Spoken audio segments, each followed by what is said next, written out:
အဲ့ဒီလူမိုက်ဒီသူ့ကာယကံကြောင့်သူ့မှာရန်သူပေါ်လိမ့်မယ်အန္တရာယ်ပေါ်လိမ့်မယ်ဘေးပေါ်လိမ့်မယ်ဟုတ်ကလားလူတကာအကဲ့ရခံရမယ်လူတော်သူတော်မှာရဲ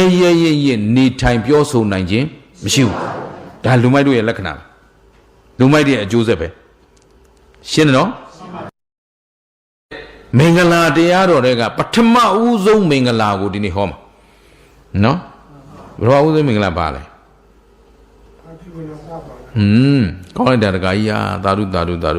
နော်တခါကြီးအသက်ကြီးလို့ထင်တယ်ရှေ့ကနေဖြေနိုင်တယ်နော်ဟိုငယ်တဲ့လူတွေဘာမှဖြေနိုင်ကြနော်အသေဝနာစပါဠနာဒါမြတ်စွာဘုရားအဲ့ဒီမှာမင်္ဂလာတုတ်ပါဠိတော်ဒီဧဝမေတုတံဧကံသမယမကွာသာဝဋ္ဌိယဆိုတာဒါအရှင်အနန္ဒာရှောက်နေတာမြတ်စွာဘုရားစကားမဟုတ်သေးဘူးနော်အဲ့တော့ဘာဟုတ်ဘဟုဒေဝမနုဿာသမင်္ဂလာနိအစေတယုံများစွာသောလူတွေနတ်တွေဟာတဲ့ပြစ္ဆုတ်ပံအကျိုးတန်တရားအကျိုးနှစ်ဖြာသောအကျိုးများမဲ့တရားတွေကိုအလိုရှိနေကြတယ်ဖရာတဲ့အဲ့ဒါအရှင်ဘုရားဟောကြားတော်မူပါဒါအရှင်အနန္ဒာပြန်ပြောတာပဲဒီအထိလေနော်အဲ့တော့မှအသေဝနာစဘာလနံပါတိတံနင်းစသေဝနာပူဇာစပူဇနေယအနံဧတံမင်္ဂလမုဒ္ဓမံလို့ဒါမြတ်စွာဘုရားစပြောတယ်ဒါဘုရားစကားအစအဲ့တော့မြတ်စွာဘုရားစကားအစမှာဒီနေ့သူတော်ကောင်းတို့စဟောမှာအသေဝနာစဘာလနံမနေ့ဖြန်ပန္တိတံနင်းစသေဝနာသဘခါစတော့ပူဇာစပူဇနေယအနံအဲ့ဒီသုံးပါးဟောဟုတ်ပြီနော်အဲ့ဒါလေးဟောဖို့အတွက်အခုဒီမှာဒါဏိဒန်းပြိုးနေတာသူတော်ကောင်းတို့အဲ့တော့သူတော်ကောင်းတို့တွေဟာမကောင်းသောယုံနံတွေကိုအလိုရှိလားကောင်းသောယုံနံတွေကိုအလိုရှိလား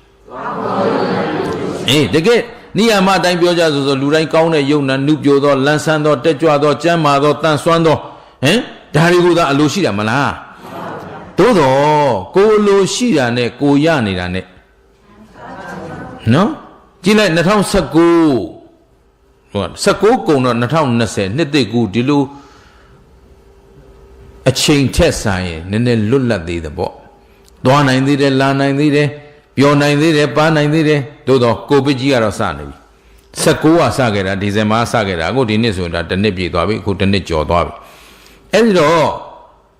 အဲ့ဒီမှာနှစ်သက်တာကူးလာတယ်2019တုန်းကနိုဝင်ဘာလထိအန်ရကင်းဘေးရှင်းပြီးတော့ချမ်းချမ်းမာချမ်းချမ်းသာသာနဲ့ပျော်ပျော်ရွှင်ရွှင်ကြီးနေလာလိုက်ကြတာ2019ကနေကုန်ကန်နီဒီဇင်ဘာလဲရောက်ကြော2020ကိုလက်ဆင့်ကမ်းပေးလိုက်တာကိုဗစ်ယောဂတဲ့ကပ်ယောဂကြီးကဘာသူကဘာသားအားလုံးအတွက်ကံကြမ္မာကအလံပေးလိုက်တာတတိပေးလိုက်တာမင်းတို့ကံနေလာပြီတဲ့ဟောဒီမဲ့ကပ်ယောဂမင်းတို့မှာဒီကပ်ယောဂမျိုးကိုကာကွယ်နိုင်သောစောင့်ရှောက်နိုင်သောတားမြစ်နိုင်သောကံမရှိတော့ဘူးလို့ပြောတာနားလည်သလားအခု2021ကုန်ပြီမင်းတို့ပြန်မတိုက်နိုင်သေးဘူးအဲ့ဒါပါလေနော်2020ကုန်သွားပြီ2021ကိုကူးလာခဲ့ပြီ2021ကိုရောက်လာခဲ့ပြီမဲ့ဒီကိုဗစ်ကိုနိုင်ပါပြီခြေနိုင်ပြီဖြတ်နိုင်ပြီလို့ပြောနိုင်ပြီလားမပြောနိုင်သေးရင်အဲ့ဒီဆိုးတဲ့ကံမကုန်သေးဘူးတော့ပါရဲ့လားကံထောက်ပံ့ထားတာစိတ်ဟောစိတ်ကြည့်ပြန်တော့ခင်ဗျားတို့ငယ်စိတ်နဲ့အခုကိုမင်းရေရော်လာတဲ့စိတ်တူသလားမတူပါဘူးစိတ်စွမ်းအားခြင်းကိုမတူတော့ဒါကြောင့်မလို့ရှေးကပညာရှိတွေသတိပေးခဲ့တဲ့စကားရှိတယ်စိတ်ပြိုကိုနုတဲ့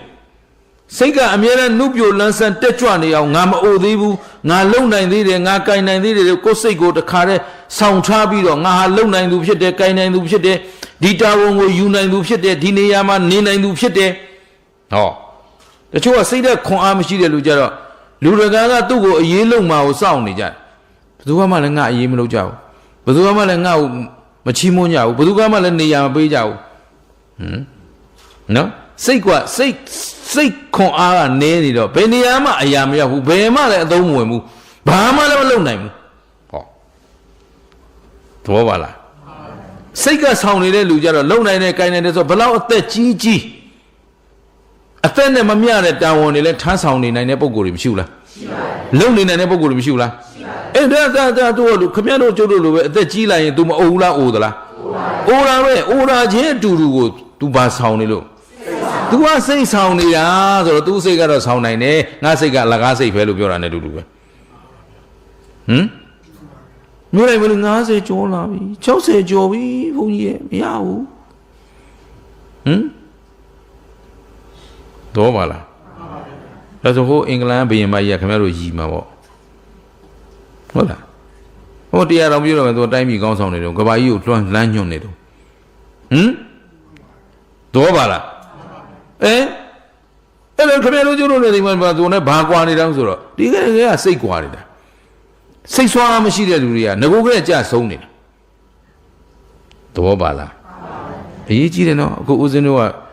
ကိုဗစ်တိုက်ပွဲကြီးကိုအပြင်းထန်ဆင်နွှဲကြရတာမှာရေရှည်တိုက်ပွဲကြီးဖြစ်နေပြီနော်အခုတိုင်းဆိုဦးဇင်းကစဖြစ်ကြတဲ့ကရင်ခံမှန်းပေးခဲ့တယ်တဘာဝနိယာမတရားရ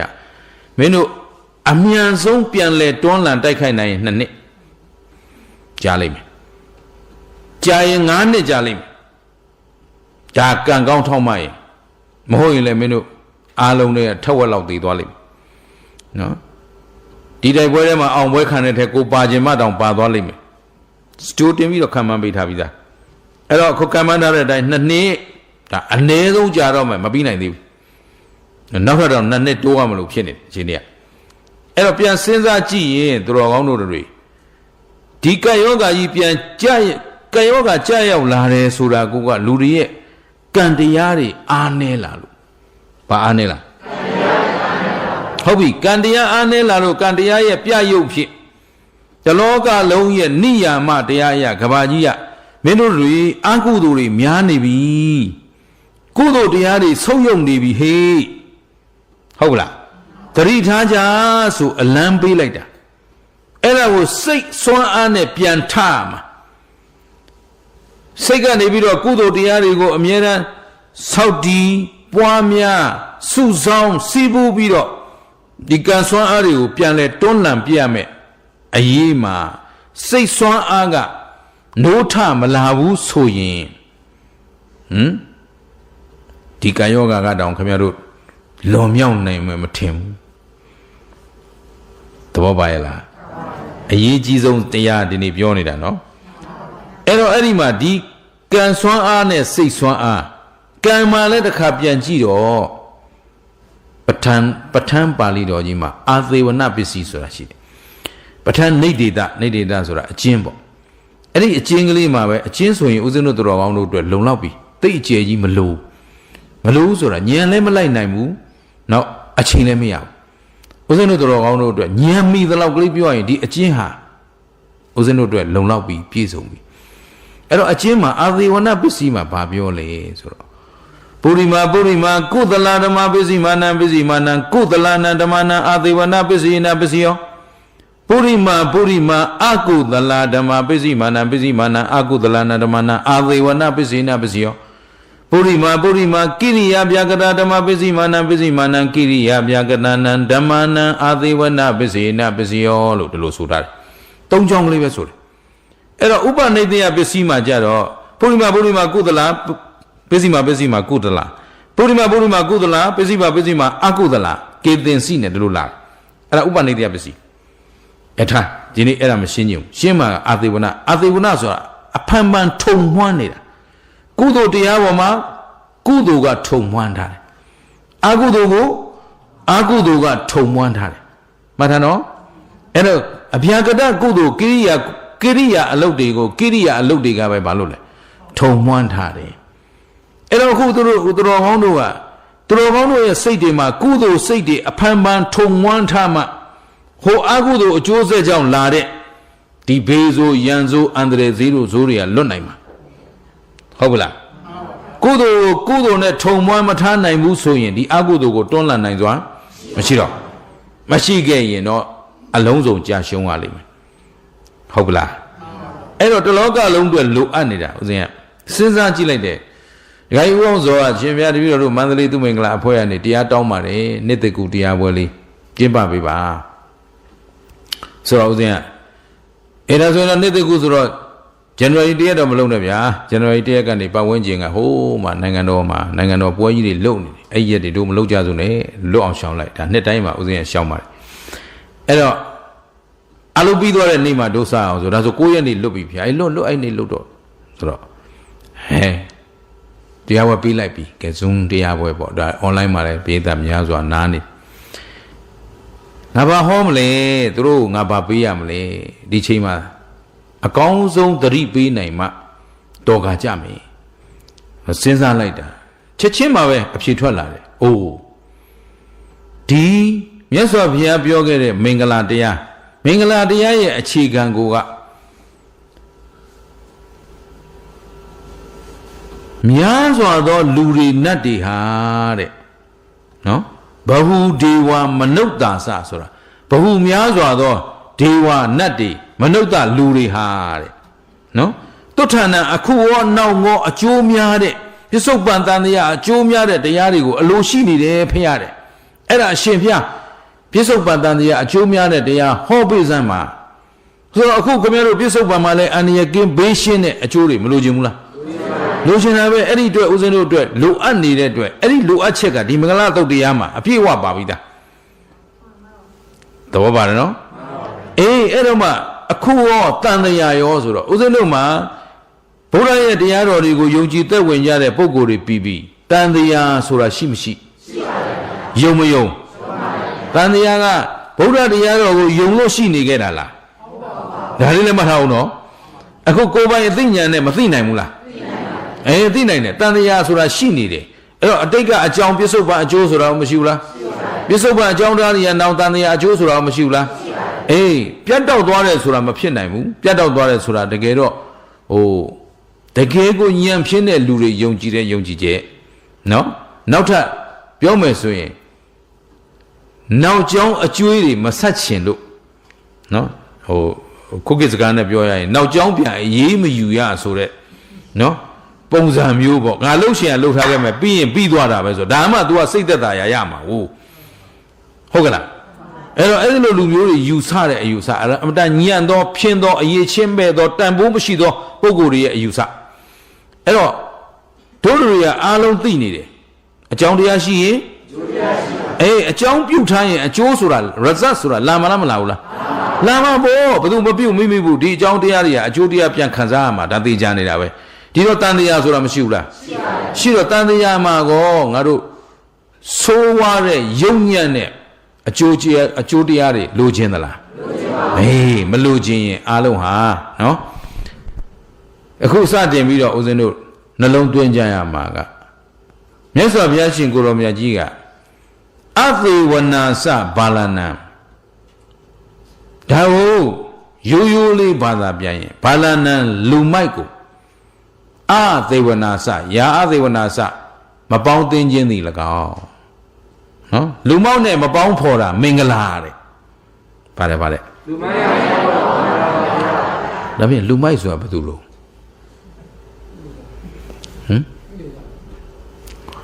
လူလေးမှာမဟုတ်တာ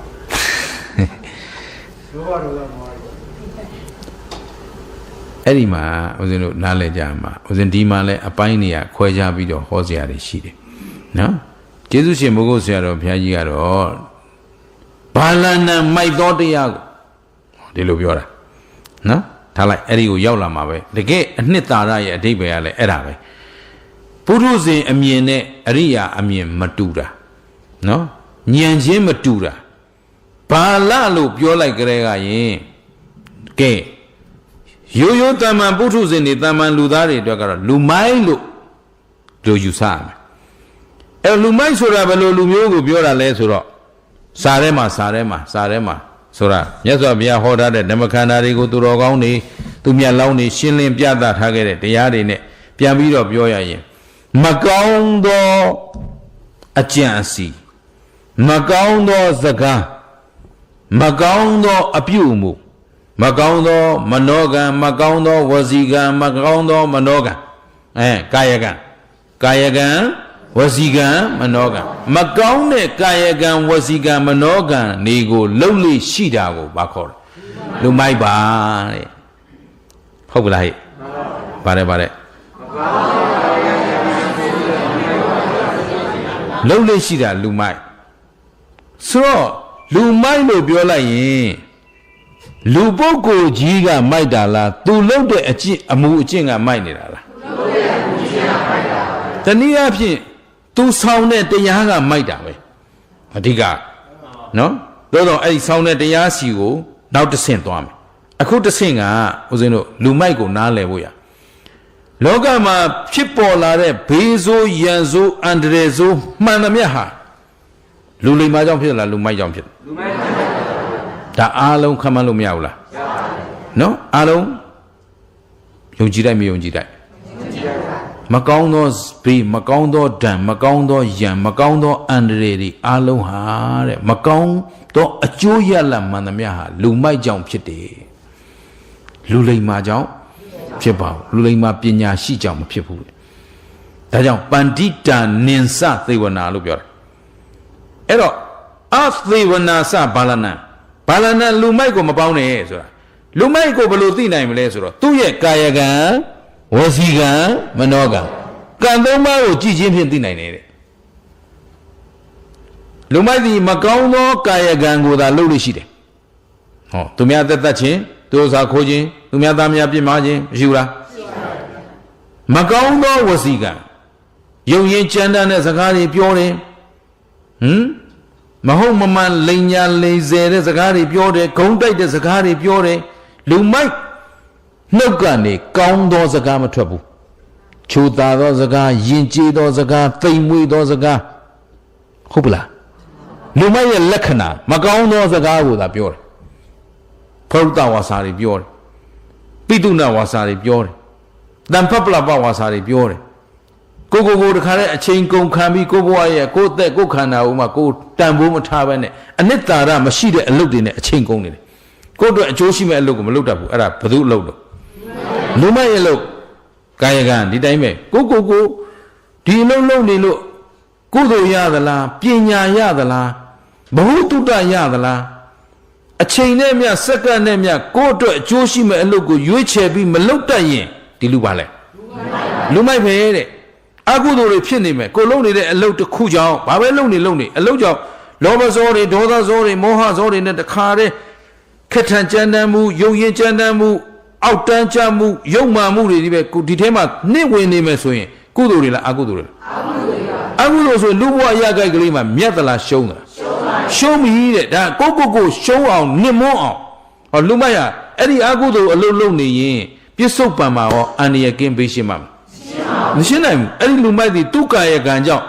သူ့မှာရန်သူပေါ်လိမ့်မယ်အန္တရာယ်ပေါ်လိမ့်မယ်ဘေးပေါ်လိမ့်မယ်ဟုတ်ကလား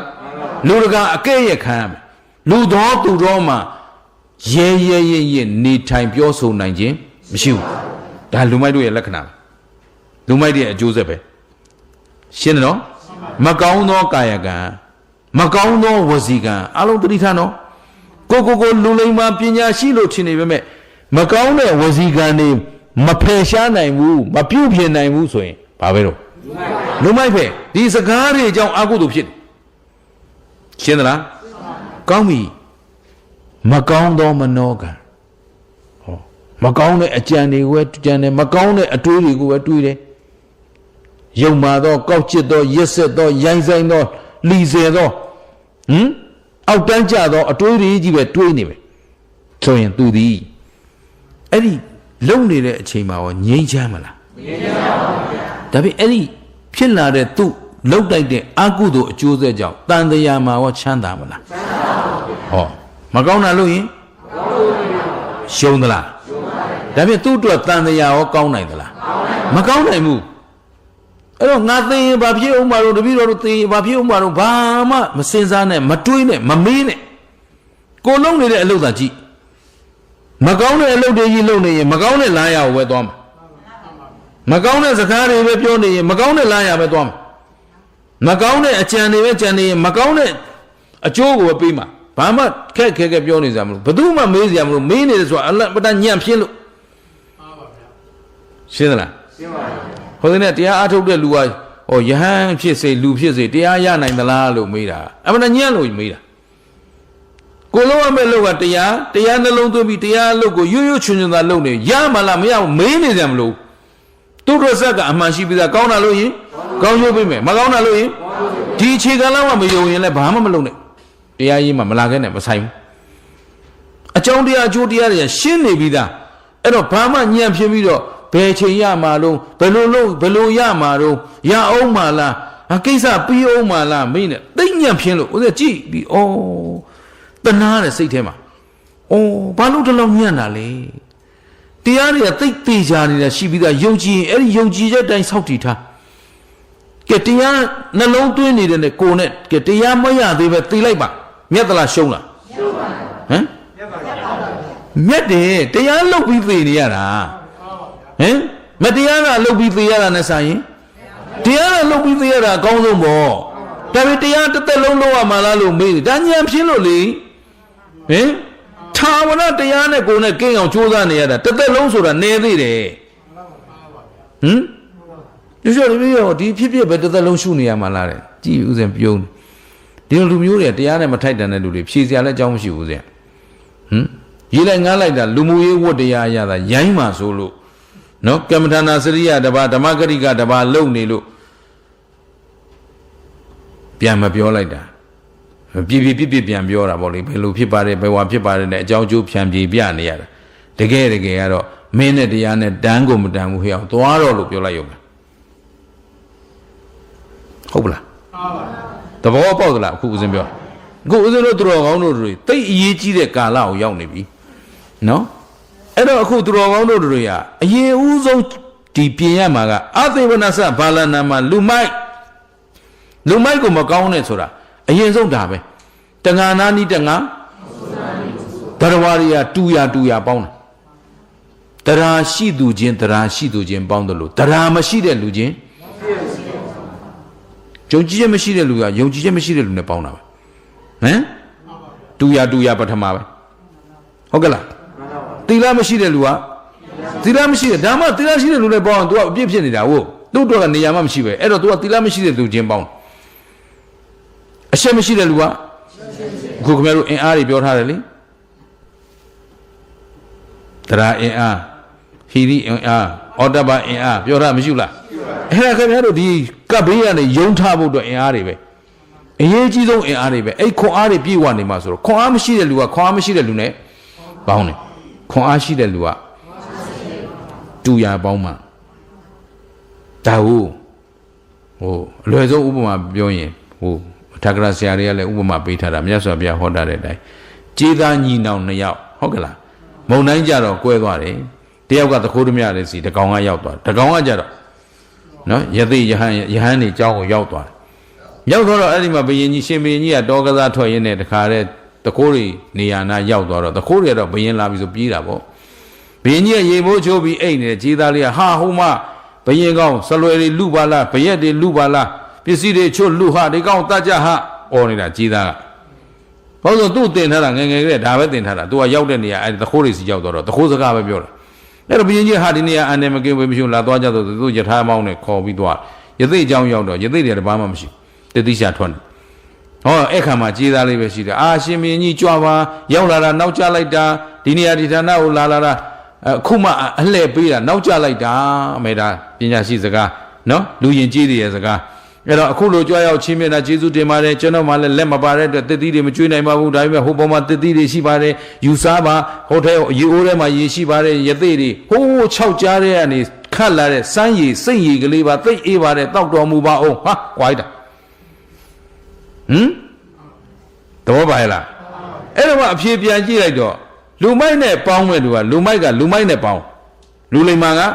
လူလိမ္မာနဲ့ပေါင်းလူလိမ္မာနဲ့ပေါင်းတော့ဟိုမှာကြေးသားဖြစ်နေတာကိုကုသိုလ်တွေရတကယ်တော့သူတို့တွေကငယ်ငယ်ကလေးတက်လာတာလားသိလာတာလားမသိချာပါဘူးသူတို့ကသူတို့တော်တဲ့မွေးကြတဲ့ကြေးသားညီနောင်မုံတိုင်းတိုက်လို့လွင့်သွားတာလွင့်သွားပြီတယောက်ကသခိုးနာကြတော့သခိုးစကားပဲပြောတယ်သခိုးကြံပဲကြံတတ်တယ်ဟုတ်ကဲ့လားသခိုးကသခိုးစကားပဲပြောတတ်ပဲသခိုးကြံပဲကြံတတ်တယ်သခိုးအလုပ်ပဲလုပ်တတ်တယ်ဗျအဲ့တော့ဟိုရသိယဟန်နာနေတဲ့ပုဂ္ဂိုလ်ကျတော့ယသိယဟန်အကြံနဲ့ကြံတယ်ယသိယဟန်အလုပ်ကိုပဲလုပ်တယ်ဆိုတော့ဟောကြေးသားလေးကကုသိုလ်တွေရလို့ရှင်ဘုရင်ကြီးကချစ်လိုက်တာဘာကြောင့်လဲရှင်ဘုရင်ကြီးတောင်သူကတရားဟောလိုက်တယ်ဟုတ်ပလားအဲ့တော့ဒီတိုင်းပဲအခုဦးဇင်းတို့တော်ကောင်းတို့ကလည်းပြန်ပြီးတော့ ကိုနိုးထဖို့ရုန်းကန်ဖို့ဆိုရင်နော်ပတ်ဝန်းကျင်မှာလဲအကြောင်းမဲ့အချိန်ဖြုံးပြီးကိုနစ်မောအောင်လုပ်နေတဲ့လူတွေနဲ့မပေါင်းနဲ့ဟုတ်ကလားတို့ဘာလုပ်နေတော့ဟဲ့အမေရိကန်နဲ့အယောင်းမဖြစ်တော့လေငါတော့တရားပဲများများနာနေတယ်သိလားဘယ်တရားလေးကောင်းလိုက်တာပေါင်းငါတော့အလုပ်ချိန်များများရလာတယ်ဟေးတရားလုပ်ချိန်တွေပိုရလာတယ်ငါတော့ကောင်းလိုက်တာပေါင်းစိတ်ညစ်တယ်ဒီတန်းဆိုအကုန်ပဲငတ်ကုန်တော့မှာပဲဘယ်လိုလုပ်ကြမလို့မပေါင်းနဲ့နင်ပြန်တော့လို့ပြောလိုက်အဲ့သိချင်းစိုးသိမဲ့လူတော့ပါလားဘာလို့သူ့မှာအနှစ်သာရမရှိဘူးသူ့ကိုယ်သူတန်ဖိုးရှိအောင်တိဆောက်ရကောင်းမှာသူတယောက်တည်းဒုက္ခရောက်နေတာမဟုတ်ဘူးတလောကလုံးဒုက္ခရောက်နေတာညီးနေတော့ဘာအကျိုးရှိတော့ဟင်ညီးညိုပြီးတော့တခါလဲစိတ်ဓာတ်တွေကျတယ်ဘာအကျိုးရှိတော့ဘာမှမရှိဘူးအဲ့တော့ငါဘာမှလုပ်မရရင်ဘုရားကြီးထိုင်ကြတော့နေတာပဲငါတော့ဘုရားကတော့မေတ္တာပို့နေတာလူတွေဒီဘေးကလွတ်ကြပါစေဘာအဲ့လိုလူမျိုးရှင်းလား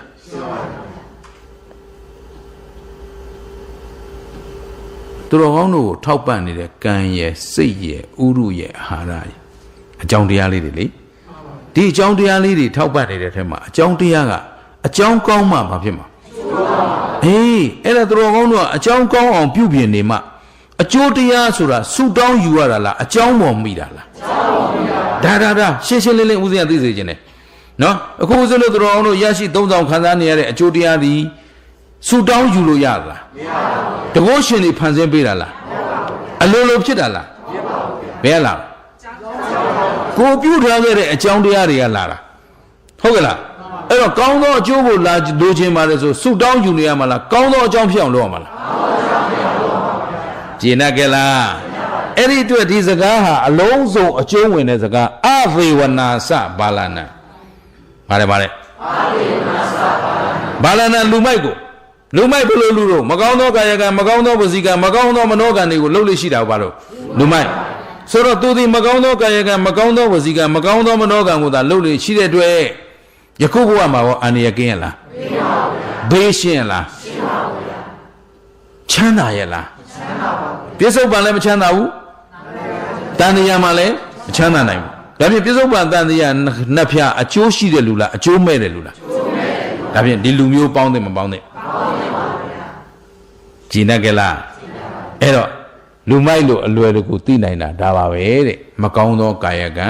မကောင်းသောဝစီကံမကောင်းသောမနောကံဒါတွေကိုသာအမြဲတမ်းကျင့်ဆောင်လေးရှိတယ်အဲ့တော့သူကိုယ်တိုင်လဲမှားတဲ့အလုပ်ကိုလုပ်တယ်လို့သူနားသွားရင်ကောမှန်တာလမ်းညွန်မလားမှားတာပဲလမ်းညွန်မှားတာပဲညွန်ပါဗျာဒါပေမဲ့သူယုံကြည်ချက်သည်မှန်သောယုံကြည်ချက်လားမှားသောယုံကြည်ချက်လားမှားသောယုံကြည်ချက်အမှားတရားတွေကိုသာယုံကြည်နေတယ်ဟမ်အခုဆိုသူများဒုက္ခရောက်ပြီဟာငါတို့အကွက်ဖဲကွာရှိတဲ့ဟာတွေဈေးတင်ရောက်မယ်ဈေးတယ်လည်းဈေးတင်ရောက်မယ်ဈေးတက်ကောင်းသောအကြံလားမကောင်းသောအကြံလားမျက်ဖြူဆိုင်လေးအမေခင်ဗျားတို့အကုန်တက်တော့မကောင်းတာတွေကြခင်ဗျားတို့သင်စရာမလိုအကုန်တက်တော့ပါလားကဘာမီးလောင်အောင်မလေးဟဲ့သူတော်ကောင်းနေနဲ့ကြီးတွေးနေရသဘောပါဟဲ့လားခဲတော့မဟုတ်တာကြီးအကုန်ချက်ထားတာဟုတ်အဲ့ဒါဘာလဲဆိုတော့အဲ့ဒါမကောင်းသောလူမိုက်ဟာသူ့စီမှာတွားရင်သူ့ယုံကြည်ချက်ကိုကမကောင်းတဲ့ယုံကြည်ချက်ပဲရှိတယ်ကောင်းတဲ့ယုံကြည်ချက်မရှိတဲ့အတွက်သူနာကလက်ဆင့်ကမ်းလာရင်အဲ့တော့လမ်းမှန်ရမလားလမ်းမှားရမလားကြည်နပ်ကြလားကိုယ်ကိုကောင်းသောမှန်သောအကျိုးရှိသောလမ်းညွှန်မှုပေးနိုင်တဲ့ပညာရှိကိုရှားမှာဟုတ်ကလားကဲဒါကလူမိုက်ဆိုတဲ့ဖော်ဆောင်မှုလေးနဲ့အဓိပ္ပာယ်ကလေးတစ်ပိုင်းကိုပြောတာခုနိုင်ဝက်ရှိသွားပြီဆိုတော့နောက်တစ်ချမ်းတက်လိုက်ကြအောင်ဆိုနော်၃ရက်ပဲရတာဆိုတော့အချိန်သိဆွဲလို့မရဒုတိယတစ်ပိုင်းတက်ချင်တာကဘာလနာမိုက်သောတရားကိုဗါတဲ့ခုနကဘာလနာလူမိုက်ကိုလို့ဘာသာပြန်တယ်အခုကလူမိုက်မဟုတ်ဘာလနာဆိုပါလေမိုက်သောတရားဆိုတော့လူမိုက်ဆိုတာလူကမိုက်တယ်လားသူဆောင်တဲ့တရားမိုက်တယ်လားအဖြစ်ဒါပဲအဲ့တော့ဦးဇင်းတို့တကယ်နှစ်ကာသိထားမှာဒါကိုကျေးဇူးရှင်မကိုဆရာတော်ဘုရားကြီးကဘယ်ပါဠိတော်ဖြစ်ဖြစ်သူပို့လိုက်ရင်အရင်ထိပို့တာ ဟုတ်ပြီနော်ဒါဟုတ်တာမန်ပုထုဇဉ်အမြင်နဲ့အရိယာအမြင်တူသလားပုထုဇဉ်အတွေးနဲ့အရိယာတွေးမတူဘူးဗျအဲ့တော့အရိယာစခန်းကိုတက်လန်းဖို့အတွက်အရိယာလမ်းကိုရှောက်တဲ့လူကအရိယာတွေးနိုင်အောင်ကြိုးစားအရိယာမြင်နိုင်အောင်ကြိုးစားအဲ့တော့ဘာလနာမိုက်သောတရားကိုဆိုတော့အခုဦးဇင်းတို့သူတော်ကောင်းတို့ကိုမကောင်းသောကာယကမကောင်းသောဝစီကမကောင်းသောမနောကံတွေဖြစ်ပေါ်စေတာသည်ဘာကြောင့်အဲ့ဒီမိုက်တဲ့တရားမကောင်းတဲ့တရားဟင်လွဲမှားသောတရားဟုတ်ကလားအဲ့တော့ဦးဇင်းတို့သူတော်ကောင်းတို့တွေလောဘဒေါသမောဟကိလေသာတွေမရှိဘူးလားရှိပါတယ်အဲ့ဒါကောင်းတဲ့တရားလေးလားမကောင်းတဲ့တရားကောင်းတဲ့တရားတဏှာမာနဒိဋ္ဌိဟောပြန်ပြောတဏှာမာနဒိဋ္ဌိတဏှာအခုခင်ဗျားတို့တဏှာသမုဒိယတန်ရောစဉ်တွေရှိမရှိရှိပါတယ်ချမ်းသာကြောင်းလားဆင်းရဲကြောင်းဆင်းရဲကြောင်းအေးပြောကုသိုလ်ရတယ်ပြီးတော့မှပြန်ခင်တာပေါ့ဟုတ်ကလားအခုတော့လောလောဆယ်တော့ကုသိုလ်ရတယ်ပြောလိုက်ကြနော်တဏှာလိုခြင်းတတ်မဲ့မှုခင်တွယ်မှုချမ်းသာပေးတာလားဆင်းရဲပေးတာမာနထောင်လာခြင်းနေတက်ကြွခြင်းနေခင်ဗျားတို့ခက်ထန်တဲ့စိတ်မောက်မာတဲ့စိတ်မရှိဘူးလားရှိပါဘူးအဲ့ဒီတရားတွေကချမ်းသာပေးလားဆင်းရဲပေး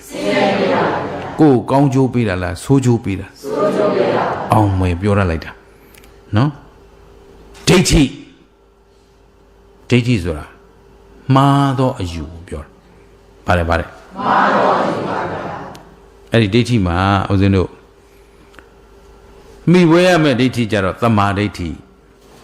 အခုမမိဝဲရမယ့်အရာကြတော့မိစ္ဆာဒိဋ္ဌိဗါတယ်မိစ္ဆာဒိဋ္ဌိအဲ့တော့အဲ့ဒီမှာနှစ်ခုရှိတယ်ဒါလည်းဟိုဘက်မရောက်ခင်လေးမှာပန္တိတဆိုတဲ့တရားတွေကိုမရောက်ခင်လေးမှာ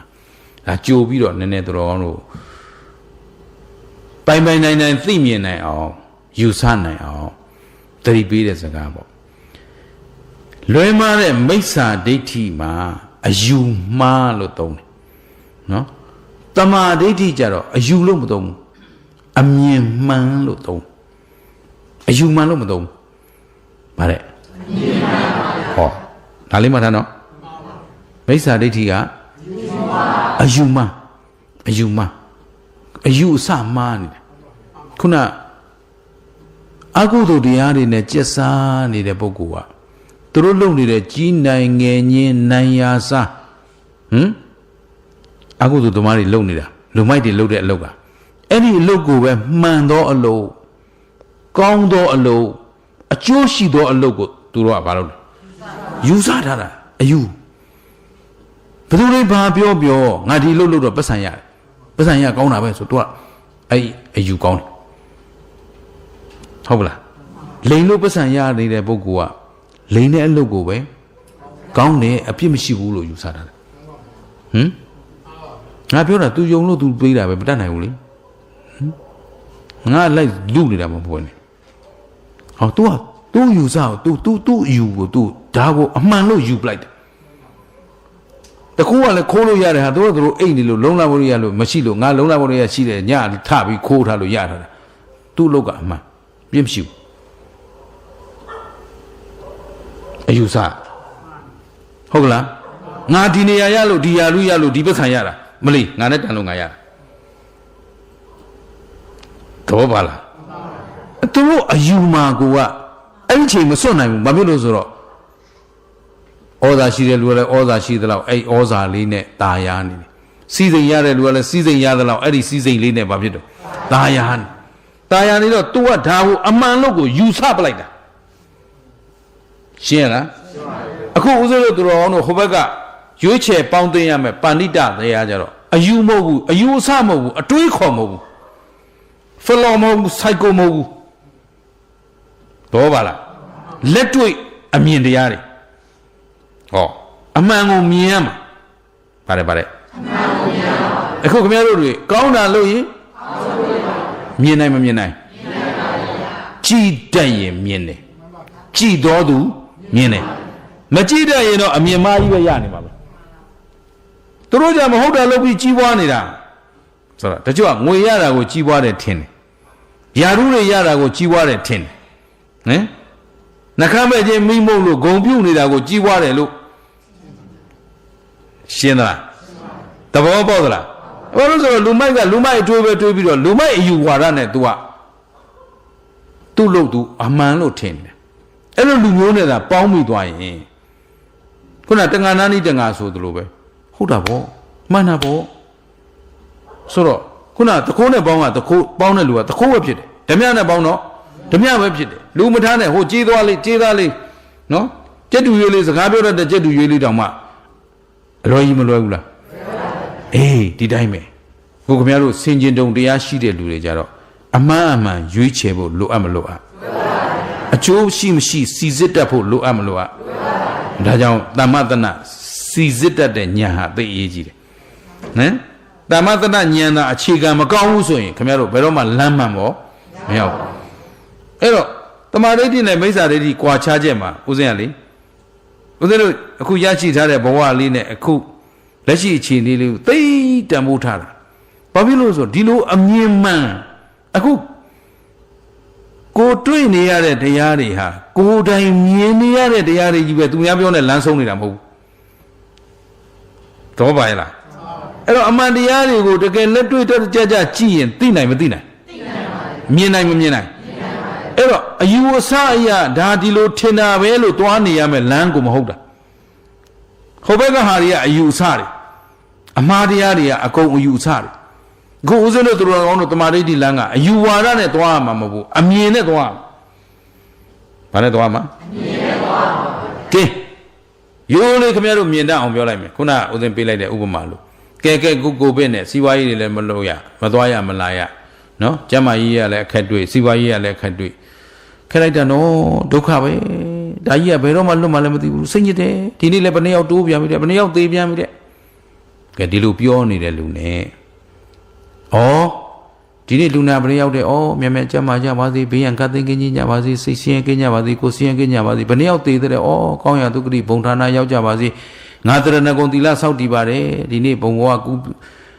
ဒီဘဝဆွန့်လွတ်သွားကြရတဲ့ပုဂ္ဂိုလ်တွေဘုံဘဝကူပြောင်းသွားတဲ့ပုဂ္ဂိုလ်တွေအားလုံးငါပေးကုသိုလ်အမြတ်ပေးဝေပါတယ်ကဲခုနညီးနေတဲ့လူနဲ့ကြားလာတဲ့တဲ့ပေါ်မှာကုသိုလ်ဖြစ်အောင်လုပ်လိုက်တဲ့လူနဲ့ဘယ်သူကအကျိုးရှိလဲအဲ့ဒီအကျိုးကိုခဏထားဘယ်သူကအေးချမ်းမလဲဟောလက်တွေ့မမြင်နိုင်ဘူးလားမြင်နိုင်ပါဘူးဟိုပုဂ္ဂိုလ်ကဘာဖြစ်နေလို့ပူလောင်နေတာဟမ်သူအဲ့ဒီလိုညီးလိုက်လို့ဒီဒုက္ခတွေကလွတ်သွားသလားလွတ်ပါဘူးကဲဟိုကဲဒါပြင်ဟိုလူမေတ္တာပို့လိုက်တော့လွတ်သွားသလားမလွတ်ပါဘူးမလွတ်သေးပါဘူး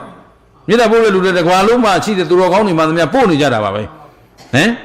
ဒါပေမဲ့လွတ်ပြီလားမလွတ်သေးဘူးဒါပေမဲ့လက်တွေ့မှာဒီလူနှစ်ယောက်ကိုရှင်းကြည့်ညီညူပြီးတော့အလိုမကျဖြစ်နေတဲ့လူနဲ့ကြုံလာတဲ့အပေါ်မှာကုသိုလ်ဖြစ်အောင်လုပ်နေတဲ့လူဘယ်သူကမြတ်နေတော့ဘယ်သူကအေးချမ်းနေတော့ဒီပုဂ္ဂိုလ်မှာအရှုံးပေါ်နေပြီညီညူနေဆိုတာဒေါသတောကပရိဒီဝဟင်အဲ့တော့ဒီဒေါသတွေဟာဒေါသနဲ့သိရင်ငရဲရောက်မှာပဲသိကြတယ်အဲ့တော့ရောက်တာပဲရောက်တာခါသာထားအခုလောလောဆယ်မှာကိုသူဘာဖြစ်နေလို့ဘူးလောင်နေပြီရှင်းသလားမြတ်သလားရှုံးလားသူအနေနဲ့လက်တွေ့ရှုံးနေတာကဲဒါပြင်ခင်ဗျားတို့သူတော်ကောင်းတို့မြင်နိုင်မမြင်နိုင်ရှုံးနေမှာတယ်လို့ပြောနေတာအယူဝါဒလားမျက်မြင်တရားလားပြင်းရကြလားဒါပြင်ကိုဘဝကိုစက္ကန့်မလအကျိုးရှိအောင်လုပ်လို့ရမရတန်ဖိုးရှိအောင်နေလို့ရမရအေးဒါမို့ခုလူငယ်လေးတွေကလေးတွေတွေ့လဲចောင်းသားလေးတွေတွေ့လဲဥစ္စာပြောတယ်မဟုတ်ចောင်းမတည့်ဟာចောင်းမတည့်ရတော့ဘာဖြစ်လဲចောင်းသွားနေရတာမှသွားတာလာတာပင်ပန်းသေးတယ်ခုအိမ်ထဲကနေ online ပေါ်ကနေကြိုက်တဲ့ပညာသင်စမ်းကြိုက်တဲ့လောက်သင်စမ်းလိုချင်တဲ့လောက်ယူလို့ရတယ်နင်တို့ဂိမ်းသာထိုင်ဆော့မနေနဲ့ဟမ်တော့ပါလားအကျိုးရှိအောင်လုပ်ရင်လုပ်လို့မရဘူးလားကိုယ်ပေါ်မှာပဲမူတည်တာမလို့ထိုင်ကြီးပြနေတာလူကြားကောင်းပြီးတော့တိုက်ဖုန်းနေဝကတဲ့တဖြတ်ငယ်ငယ်လေးတွေဦးဇင်းတို့ကြည်နေတယ်ဒီကမာကြီးကောင်းမလာတာလည်းမပြောနဲ့ဦးဇင်းတို့ငယ်ငယ်တုန်းကလည်းမီးချိုးမြောင်းမောင်းကျဲသန်းနဲ့တိုင်းနေသေးပြီဟမ်အခုဖျားပွဲစီသွားကြတော့ဒီတနတ်တွေရောင်းနေတာဆော့เสียဒီတနတ်ပဲရှိသလားမသိဘူးဟ အဲ့တော့ခုဂိမ်းဆိုတော့လေဟိုကောင်းသားဒီကောင်းတိုက်ဟိုကောင်းသားဟိုကောင်းလေးဆောကုသိုလ်စိတ်ကိုတစ်စက်မှမပါဘူးဂိမ်းကစားတဲ့ထဲမှာအလူကြီးတန်းကြီးပေးတယ်လို့ပါလားဒုက္ခတွေကယ်ဆယ်ရေးလို့ပါလားမကောင်ကလည်းမယူဘယ်သူမှလည်းမဆော်ဘူး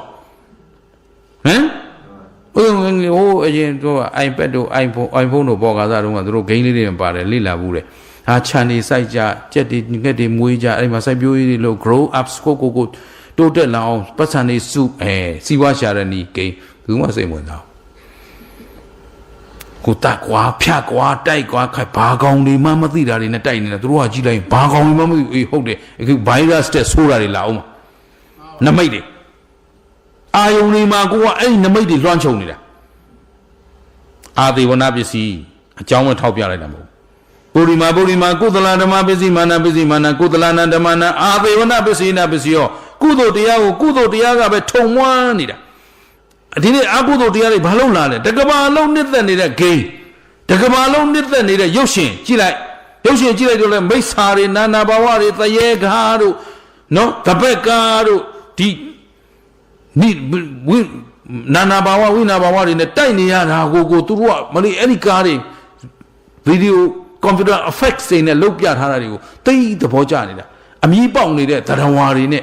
နော် 3D ရုပ်ရှင်ကြီးတွေကြည်ပြီးအိုးသဘောတွေကျနေကြတာဆိုတော့ဒင်းတို့ဒီခေတ်ရောက်တော့မှာပိတ္တာခေတ်ရောက်တော့မှာနမိတ်တွေဘာတွေလဲပုရိမာအကုသလဓမ္မရှိမှခင်ဗျားတို့အာကုသိုလ်စိတ်တွေတကဘာလုံးလွှမ်းခြုံနေတဲ့အတွက်ပစ္စည်းမာနဓမ္မနာအာကုသလနာဓမ္မနာမဲ့လာနေတာအာကုသိုလ်အကျိုးပေးတွေကြီးလာနေတာရှင်းလားအဲ့ဒါနိုးထမယ်ဆိုဒီအသေးဝနာစတရားမဟောရင်ခင်ဗျားတို့မထနိုင်တော့ဘူးကြည်နေသလားဘုန်းကြီးကခုမှမင်္ဂလာတုတ်ပြန်ဟောခင်ဗျားတို့မင်္ဂလာတုတ်ကိုမကြည်သေးတာဘူးဗျရှိပါတယ်ဦးဇင်းတို့ပိဋကသုံးပုံအာဂုံဆောင်ထားတဲ့ပုဂ္ဂိုလ်ကြီးတောင်မှအလုတ်ကင်မှားသွားရင်အပြောခံရတယ်ကိုရောမင်္ဂလာတုတ်မှမကြည်သေးပဲအသေးဝနာစဘာလနံပထမအပိုက်ကိုရောမကြည်ဘူးတဲ့ပိဋကသုံးပုံသာအောင်ရှင်းလားဒါလည်းသိရေးကြည့်တာနော်အခုခေတ်ခင်ဗျားတို့အသေးဝနာစတွေနဲ့ပျော်နေကြတာတွေတပုံကြီးပဲဘာလနံလူမိုက်တွေနဲ့ပြောသလိုမိုက်တော်တရားနဲ့လည်းမဖြစ်နေပြောနေကြတာအဲ့တော့ဦးဇင်းတို့ကတခါတည်းတွတ်နဲ့ဓမ္မဂရိကထောက်ပြနေတယ်ဆိုတာဓမ္မဂရိကဆိုတာဒီတာဝန်ရှိတယ်ထောက်ပြရတာဝန်ရှိတယ်ဒါကိုရှင်မကတ္တဗကြီးလိုင်ကူထဲမှာသူသတင်းသုံးနေနတ်သမီးရဝေယဝဆလာထုတ်တော့သူကမောင်းထုတ်တယ်တခြားကြောင့်မောင်းထုတ်တာမဟုတ်ဘူးလေနောင်ဓမ္မဂရိကတွေကဲ့ရဲ့မှာဆိုလို့ဟုတ်တယ်ဓမ္မဂရိကဆိုတဲ့သဘောကဓမ္မသဘာဝနိယာမကိုမြင်အောင်ပြဘယ်ဟာအကျိုးရှိတဲ့တရားဘယ်ဟာအကျိုးမဲ့တဲ့တရားဘယ်ဟာအပြစ်ရှိတဲ့တရားဘယ်ဟာအပြစ်မရှိတဲ့တရားပြဖို့ပြရမှာဓမ္မဂရိကတောင်းတော့ပါလားအဲ့တော့အကျိုးရှိမရှိမှခွဲခြားမဟောတတ်ဘူးဆိုရင်လည်းဓမ္မဂရိကဖြစ်မလားဘုဟုဇနာဟိတရရတော့ရရင်ရမှာပေါ့နော်ဓမ္မဂရိကတော့မဖြစ်ပါဘူးသဘောပါရဲ့လားကဲအဲ့တော့အလုံးကြည့်တကယ်သိထားမှာကမိုက်တော်တရားကိုလို့ပြောလိုက်တဲ့အတွက်အခုခမည်းတော်ကျုပ်တို့တဏ္ဍာမှာခမည်းတော်ကျုပ်တို့ကိုမိုက်မဲစေတတ်တဲ့တဏှာဒါတန်ရောစဉ်သမီးတန်ရောစဉ်ဆွေတန်ရောစဉ်မျိုးတန်ရောစဉ်မရှိဘူးလားသားခင်သမီးခင်ဆွေခင်မျိုးခင်ဥစ္စာခင်ယာရုခင်ကုံခင်မဲ့မောနေတာပါလေတဏှာရရလေးနဲ့ထောင်လွှားနေတာမာနငွေရှိတဲ့လူကငွေနဲ့ထောင်လွှားနေယာရုရှိတဲ့လူကယာရုနဲ့မောက်မာနေထောင်လွှားနေတစိမ့်ရှိတဲ့လူကတစိမ့်နဲ့ထောင်လွှားနေခုကိုဗစ်ကာကွယ်ရေးလမ်းမှာလုံခြုံရေးချပေးတဲ့တော့တစိမ့်တက်ထိုင်နည်းနည်းမာခြင်းနေဘယ်သွားမလို့မသွားပြန်တော့လည်းမောက်ချင်တယ်သူကဘာလို့တစိမ့်ကတ်ထားနော်ဟုတ်ပါဘူးဗျာကျွန်တော်တို့ကျမ်းမာရေးရပါဗျာနော်ကျွန်တော်တို့အားလုံးအတတ်နိုင်ဆုံးဗျာပြန်ပေးပါသိအရေးမကြီးရင်အကိုယ်ပြန်ပေးပါအလွန်အရေးကြီးတယ်ဆိုတော့ကျွန်တော်တို့လည်းမတတ်နိုင်ဘူးပေါ့ဗျာဒီလိုမပြောတရားမှမတွေ့ဘူးဘယ်တော့ကိုတော့ဘယ်တော့ဟာဟောဗျာကျွန်တော်အလှရှိလို့ပါကျွန်တော်အရေးကြီးလို့သွားတာပါ သဘောပါလားခင်ဗျားတို့ဒစိမ့်တစ်ခုတိုင်ကိုမာခြင်းနေတာမောက်ခြင်းကြည်ရတယ်နော်သဘောပေါက်မာနအထက်တန်းစားတရားလားအောက်တန်းစားတရားဒါအားလုံးအရေးကြီးတာတကယ်တော့အခုတကယ်သွားကြမှာအကုန်လုံးလူမှုဝန်ထမ်းစိတ်ဓာတ်နဲ့သူ့အကျိုးကိုကျိုးတွေအားလုံးအကျိုးဆောင်နေကြတာမသွားစီနဲ့ပိတ်ထားဆိုတဲ့စိတ်နဲ့သာလို့အဲ့လူကအဲ့နေရာမှာထိုင်ရင်းနဲ့အကုသို့ဖြစ်နေခုပိတ်ခဲ့ကြတာပဲရှေ့မှာဖိုးဟာပိတ်ဒါပိတ်သူတို့မျိုးစုံပြောချင်တော့အဲ့ဒီအပိတ်တရားတွေကြောင့်ပဲအခုအားလုံးအပိတ်ခံရနော်ဒီထက်များဆက်လက်ပြီးသဘောထားတွေမပြောင်းကြဘူးဆိုရင်ခင်ဗျားတို့ကိုယ်အိမ်နဲ့ကိုတောင်ထွက်ရတော့မတင်ဘူးအိမ်နဲ့နေနိုင်သေးတော်လေးတာပေါ့တကယ်ဆိုးတဲ့ကာယောဂါတွေရှိတယ်အိမ်ကိုဖောက်ပြီးတောကိုပြစ်ပြီးပေးရတာကဘာပြက်တဲ့ကတ်တွေရှိသေးတယ်ကဘာပြက်တဲ့ကာယောဂါဆိုတာတကယ်ကိုလူမထိန်ထိုင်တဲ့ကျွန်းကိုတခါတည်းယုံထွက်ပြီးတော့လွတ်အောင်ကိုပြေးသွားနိုင်မှလွတ်တဲ့ကတ်မျိုးတွေရှိသေးတယ်လာဦးမှာခဲတို့စိတ်တွေသာမပြောင်းဘူးဆိုလာမှာရှင်းလားမာနမထောင်လွှားတဲ့နာကိုထောင်လွှားမမောက်မာတဲ့နာကို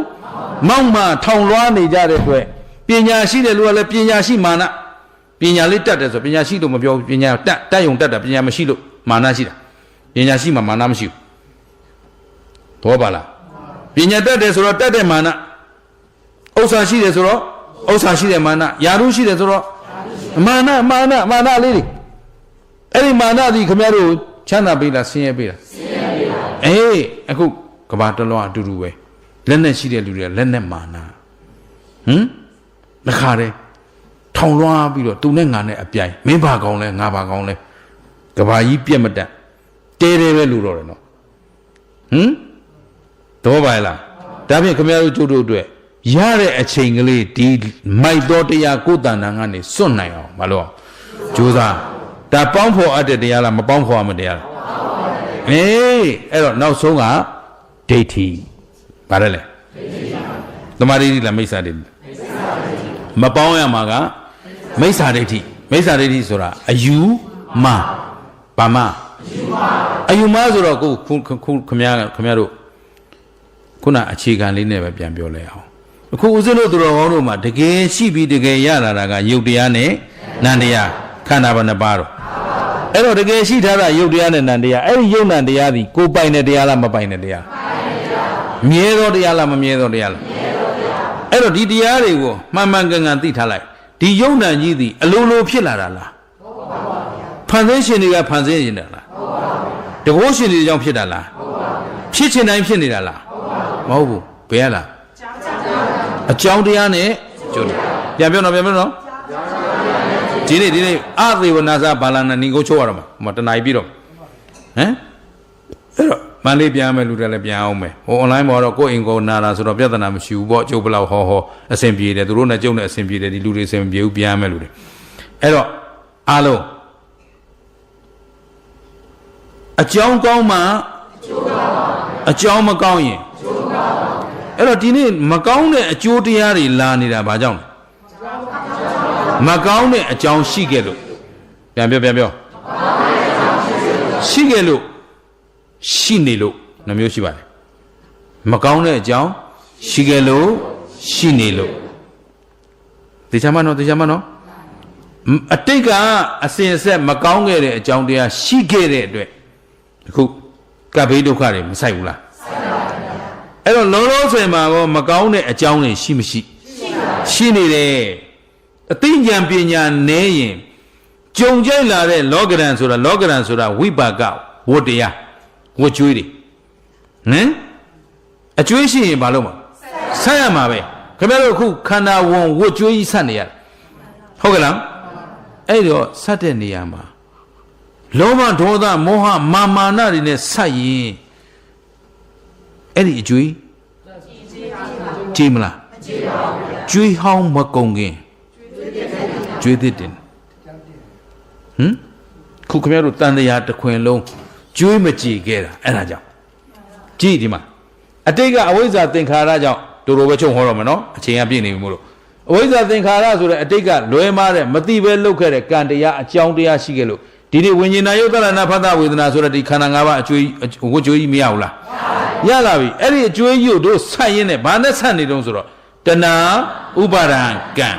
ဆိုတော့တဏှာဥပါဒံနေနဲ့ဆက်နေတဲ့ခါကျတော့တဏှာဆိုတာဝတ်ကုံတဲ့တရားလားဝတ်ဆက်တဲ့တရားဟောဆက်တာကအဟောင်းကျွေးကိုဆက်တာအဟောင်းကျွေးကိုဆက်ရင်းနဲ့ဒီမှာကျွေးသစ်တွေတင်းနေတာဟုတ်ဘူးလားဒီတော့အဟောင်းကလည်းအနမတက်ကတန်တရာခဲ့ရင်လှုပ်ထားခဲ့တာတန်တရာတစ်လျှောက်အကျိုးမပေးရသေးတဲ့အပရာပရိယဝေဒနိယကံနဲ့ရည်တွက်လို့တော့မရနိုင်အဲ့တော့ကျွေးဟောင်းတွေတပုံကြီးနဲ့အခုထပ်လှုပ်တော့လဲတနေ့တနေ့လှုပ်လိုက်တဲ့ကံနော်စိတ်တစ်စိတ်မှာလက်ဖြစ်တဲ့မှာစိတ်ဟာဂရေသသိန်းလို့ပြောတော့ဂရေသသိန်းသောကံတွေဖြစ်ချုပ်နေပါတယ်ဆိုရင်ခင်ဗျားတို့ကြွေကြည့်ပါဦးမလားကြည့်ပါဘူးဟမ်ဂရေသသိန်းသောအကုသိုလ်ကံတွေကိုခင်ဗျားတို့ကြည်အောင်ဆက်နိုင်မှာမလားအဲ့ဒီတော့ကံကိုသာကံနဲ့သာဆက်နေရင်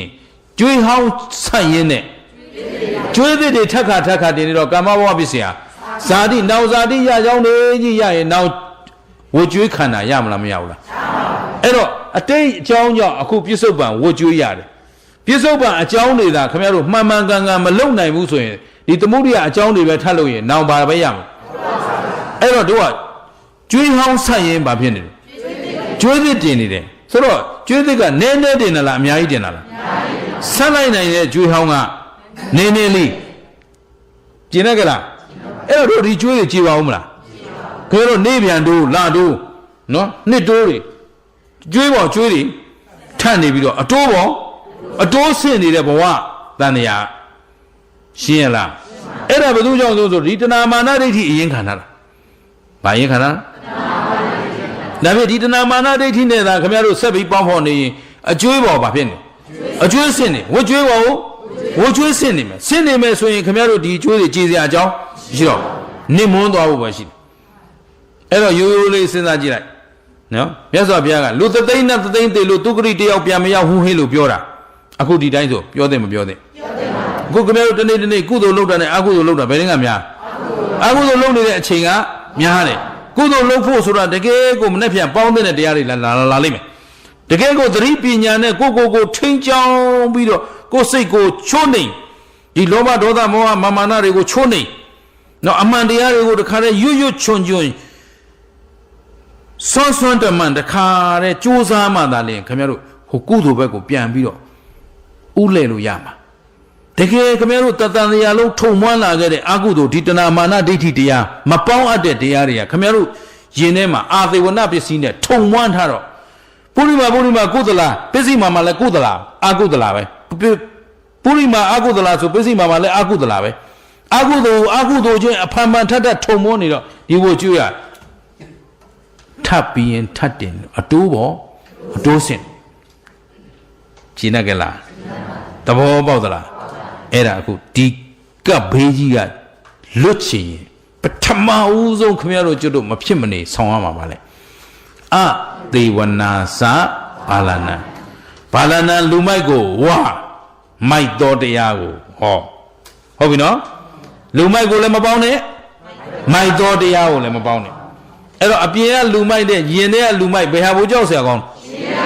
အဲ့ဒါဗျလူမိုက်ကလူမိုက်ချင်းသတင်းသူတော်ချင်းသတင်းလေးပေါင်းဖော်တွေ့ဆိုတော့လူမိုက်ကမိုက်တော်တရားကိုတန်တာကိရင်လူမိုက်နဲ့ပဲပြောတာရှင်းရလားအဲ့တော့ကောင်းပြီအဲ့တော့သူတော်ကောင်းချင်းပေါင်းနိုင်အောင်ကြိုးစားဖို့အတွက်မိုက်တော်တရားတွေကိုသိမြင်ပြီးတော့ရှောင်နိုင်အောင်ကြိုးစားအဲ့တော့မရှောင်နိုင်ရင်ခင်ဗျားတို့တွေနင်မုန်းမယ်ပျက်စီးမယ်ပြစ္ဆုတ်ပံမှာလည်းဆင်းရဲမယ်တန်တရားမှာလည်းဆင်းရဲမယ်အဲ့ဒီအတွက်မြတ်စွာဘုရားသည်သိတော်မူမြင်တော်မူတဲ့အတွက်အာသေဝနာစမပေါင်းသိညနဲ့ဘာလနံမိုက်တော်တရားနဲ့ဘာနဲ့မိုက်တော်တရားတဏမာနဒိဋ္ဌိပြန်ပြောတဏမာနဒိဋ္ဌိဒီတရား၃ပါးအဲ့ဒီ၃ပါးမှာလည်းအရင်ကံကဒိဋ္ဌိပါအယူမှားလို့နော်အခင်မှားဘာဖြစ်လဲအယူမှားတစ်ချက်သာဖြုတ်နိုင်ရင်ဒါမှမဟုတ်သောတာပန်တည်သွားရင်ဒိဋ္ဌိပြုတ်ပြီလို့မပြောဘူးလားမိစ္ဆာဒိဋ္ဌိဒီတစ်လုံးပြုတ်သွားပြီဆိုတာနဲ့သူ့မှာအခင်မှားတွေလည်းမလာတော့နော်မာနအမှားတွေလည်းမလာတော့ သူ့မှာအပေရောက်မဲ့အာဟုတုကလုံးဝမရှိတော့အနမတကသန္တရာခုနခင်ဗျားတို့ဘလို့ဆက်ကံနဲ့ဆက်လို့တော့မကြေနိုင်တဲ့အကျွေးတွေတန်တရားကပြုခဲ့တာတွေရောပြစ္ဆုတ်ပံကပြုနေစေတွေရောအကုန်လုံးဟာအဟောတိကံဖြစ်သွားရှင်းလားဒါမို့သောတာပန်ဒုက္ခဟာမပြောပလောက်တဲ့ဒုက္ခလေးလောက်ပဲကြံတော့တယ်တဲ့တရားဝါတွေကိုနှိုင်းပြတော့ကလူဖြစ်ဖို့နှိုင်းပြတော့ကမြတ်စွာဘုရားမြေကြီးကိုလက်သေးပြားပေါ်တင်ပြီးနှိုင်းမြသောတာပန်ကိုပြောကြတော့ကဘာမှာမြေတုလေတုရေတုရှိတယ်နော်မြေတုထက်ရေတုကပို့ပြီးတော့မကြီးကျယ်ဘူးလားကြီးကျယ်တော့သောတာပန်ကြတော့ရေနဲ့နှိုင်းပြလိုက်မဟာသမုဒ္ဒရာဆိုတာအနဲ့ယူဇနာ8400အကျယ်8400မဟာသမုဒ္ဒရာရေကြီးတဲ့ကိုတမန်းမြက်ဖျားလေးနဲ့တို့ပြီးခါလိုက်အောင်ဆိုဒီမြက်ဖျားမှာရေဘယ်လောက်ကြံနော်စွတ်တယ်ဆိုယုံစိုးတယ်ဆိုယုံလေးလောက်ကြံတော့တာမလားခါပြီးပြီဆိုတော့အဆက်တောင်မရှိနိုင်တော့အဲ့တော့ပုရုဇဉ်ဒုက္ခနဲ့သောတာပန်ဒုက္ခအဲ့ဒါလောက်ကွာသွားတယ်ကွာပုရုဇဉ်ကမဟာသမုဒ္ဒရာရေလောက်ဒုက္ခရှိနေသေးတယ်သောတာပန်ကမြက်ဖျားမှာစွတ်နေတဲ့ရေလောက်ပဲရှိတော့မကြခင်6တောင်မှာကွာကျင်းသလားအဲ့ဒါဘာပြုတ်သွားလို့ဒိဋ္ဌိပြုတ်သွားလို့အဲ့တော့ခုခင်ဗျားတို့လည်းတကယ်အရေးပေါ်အရေးတကြီးလူမိုက်သောတရားနဲ့ခွာခြင်းတယ်ဆိုရင်ဘာပြုတ်အောင်ဖြော့ကျင်းသလားအယူမကိုယ်တဏ္ဍာမှာမရှိအောင်ဖြော့ရမယ်အဲ့တော့တရားတွေနဲ့ဆန့်ကျင်ဘက်အတွေးတွေရောက်နေရင်အမြန်ဖယ်ရှားနိုင်အောင်ကြိုးစားပါတရားကြီးပဲလုပ်နေလို့ဘယ်လိုလုပ်ကြမလို့ဘာနဲ့စားကြမလို့ဖယ်လိုက်စမ်းပါတရားလုပ်နေရလို့မစားရခြင်းနေပါစေဟုတ်ကလားတရားလုပ်နေရလို့မဝတ်ရခြင်းနေပါစေကိုယ့်အတွက်စားရေးကိုရေးထက်ဘာရေးအရေးကြီးတော့အယူမှန်ရအောင်သွားပါလူမိုက်တရားတွေကခင်ဗျားတို့ဝင်နှောက်ရှက်မှာနော်ဟမ်ဒီတိုင်းဆိုခဲရကြီးတဲ့ဒီလိုဆိုခဲရကြီးရဲ့ရှေ့ဘယ်လိုလုပ်ကြမလို့ဓမ္မလေးခက်ကွာကိုယ့်တက်ပြောတာမဟုတ်ပါဘူးလာသေးတယ်ကိုယ့်တက်မဟုတ်ဘာလို့ပြောနေသလဲလို့ကိုရှင်းလားသဘောပေါက်သလားဒါဖြင့်ခင်ဗျားတို့အယူမှန်နဲ့ကြည့်ကြရင်ဒီခန္ဓာသည်ကိုယ်ပိုင်တဲ့တရားလားမပိုင်တဲ့တရားလားမြဲသောတရားလားမမြဲသောတရားလားအားလုံးကဖြစ်ပြီးရင်တကယ်တော့ဖြစ်လိုက်ပြက်လိုက်အစားထိုးလိုက်ပြန်ပြောဖြစ်လိုက်ပြက်လိုက်အစားထိုးလိုက်ဒါဖြင့်ခင်ဗျားတို့မူရင်းတရားတွေနဲ့နေရတာလားအစားထိုးတာတွေနဲ့နေအမလေးထိုးလာပြန်တော့လည်းဗျာခင်ဗျားတို့ကကံကောင်းလိုက်ကြတာဆိုတော့အကောင်းတွေထိုးနေတာလားအဆိုးတွေထိုးနေဒါသတိထားဗျကျင်းရကြလားအဲ့တော့တို့ရှိရဘိုးဘွားပြပင်နေအမလေးကဘေးတွေသူတို့မကြုံဘူးပေါ့ဟာတို့ကြုံနေရဟင်ကမကြီးရဲ့ဘေးဒုက္ခမျိုးစုံနဲ့ကြုံနေရတယ်အန္တရာယ်မျိုးစုံနဲ့ကြုံနေရတယ်ကံကောင်းလို့လားကံဆိုးလို့လားဒါဖြင့်အစားထိုးနေတာတွေအကောင်းနေလားအဆိုးတွေဒါဖြင့်ဒီပေါ်မှာတာရွာစရာမက်မောစရာထောင်လွှားစရာကျင်တတ်ကြလားဒါဖြင့်အားလုံးဟာတကယ်တော့အကြောင်းတရားနဲ့ကြိုးတရားအကြောင်းကောင်းရင်အကြောင်းမကောင်းရင်သို့တော့အကြောင်းကျိုးတရားအားလုံးကလည်းဖြစ်ပြီးရင်ဘာသစ္စာဒီဒုက္ခသစ္စာကြီးဟာကိုမက်မောစရာတွေ့တာစရာများရှိသေးလားမရှိပါဘူးဒါကြောင့်ဘယ်အရာဖြစ်ဖြစ်အကြောင်းတရားနဲ့အကျိုးတရားအဲ့ဒီအကြောင်းအကျိုးမှန်သမျှလည်းဖြစ်ပြီးရင်ကဲဖြစ်ပြီးပြတ်တာဘာသစ္စာသိတဲ့ဉာဏ်ကသိတာကနောင်ခန္ဓာမလာတာကသစ္စာဘယ်နှချက်ကအေးကဲသစ္စာ၄ချက်တပြိုင်တည်းကိုက်မှသာလျင်တန်တရားဝတ်တွင်းကလွတ်ကင်းမှဖြစ်တဲ့အတွက်မမိမလျော့မပေါ့ဆသောတတိမလျှော့သောဇွဲလုံးလာဝရိယလက်ကင်ထားပြီးတော့ဒီဘဝဒီခန္ဓာမစွန့်ကြခင်ဒီတန်တရာကျွတ်လွတ်ထွက်မြောက်နိုင်ရေးဒီကပ်ဘေးဝဋ်ဒုက္ခတွေကလွန်မြောက်နိုင်ရေးအတွက်ဗုဒ္ဓရှင်တော်မြတ်ဖျားရဲ့အကြီးဆုံးဩဝါဒစကားဖြစ်တဲ့အသေးဝနာစဘာလနံမိုက်သောတရားကိုလူမိုက်ကိုအသေးဝနာစမပေါင်းသင်ခြင်းဖြင့်မင်္ဂလံမြည်သောတန်တရားလွတ်မြောက်ကြောင်းနိဗ္ဗာန်ကိုအရောက်လှမ်းနိုင်ကြပါစေလို့ဆန္ဒပြုရင်းနဲ့ဒီညတရားအလူဒီမြနဲ့ပဲဏီကုန်းချုပ်ကြစို့